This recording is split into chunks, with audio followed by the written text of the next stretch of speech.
نحمده ونصلي علی رسولہ الکریم بسم اللہ الرحمن الرحیم۔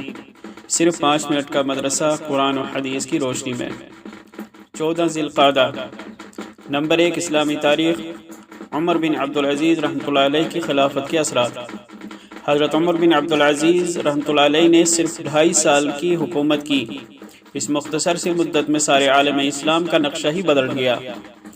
پورے ملک میں خوشحالی عام ہو گئی اور عدل و انصاف قائم ہو گیا۔ خوشحالی کا یہ عالم تھا کہ پورے ملک میں زکوٰۃ قبول کرنے والا ڈھونڈنے سے بھی نہیں ملتا تھا اور مال واپس لے جانا پڑتا۔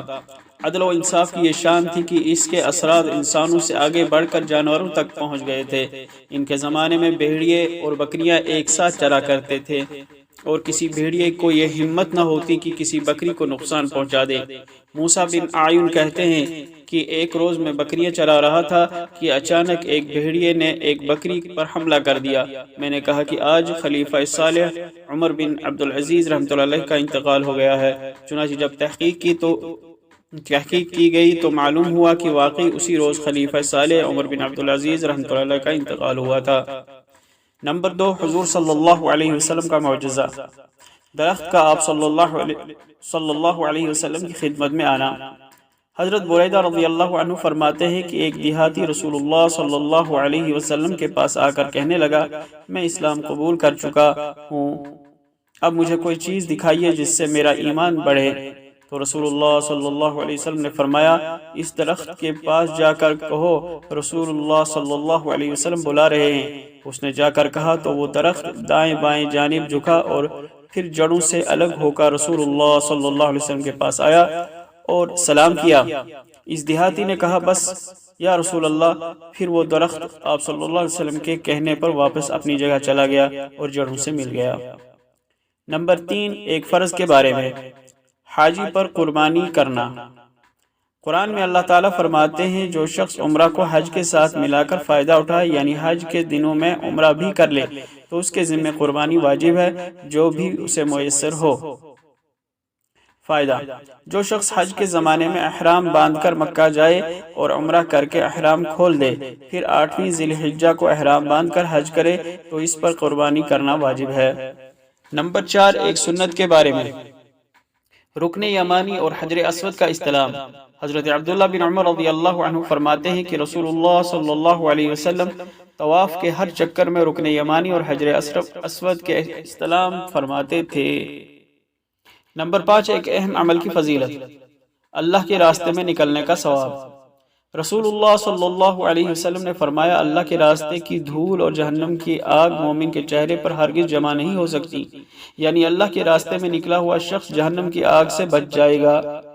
نمبر 6 ایک گناہ کے بارے میں۔ اولاد اور والدہ کے درمیان تفریق کا انجام۔ رسول اللہ صلی اللہ علیہ وسلم نے ارشاد فرمایا، جس نے والدہ اور اولاد کے درمیان جدائی ڈالی تو قیامت کے دن اللہ تعالیٰ اس کے اور اس کے محبوب کے درمیان تفریق ڈالے گا۔ نمبر 7 دنیا کے بارے میں۔ اخلاص کے ساتھ دنیا چھوڑنا۔ رسول اللہ صلی اللہ علیہ وسلم نے ارشاد فرمایا، جس نے اللہ کے لیے اخلاص کے ساتھ دنیا کو چھوڑا اور اللہ کے ساتھ کسی کو شریک نہیں کیا اور نماز قائم کی، زکوٰۃ ادا کی، تو وہ دنیا سے اس حال میں رخصت ہوگا کہ اللہ تعالیٰ اس سے راضی ہوگا۔ اور یہی وہ دین ہے جس کو رسول اللہ صلی اللہ علیہ وسلم لے کر آئے اور اپنے رب کی جانب سے لوگوں تک پورا پہنچا دیا۔ نمبر 8 آخرت کے بارے میں۔ قیامت کے دن دھوکے باز کی رسوائی۔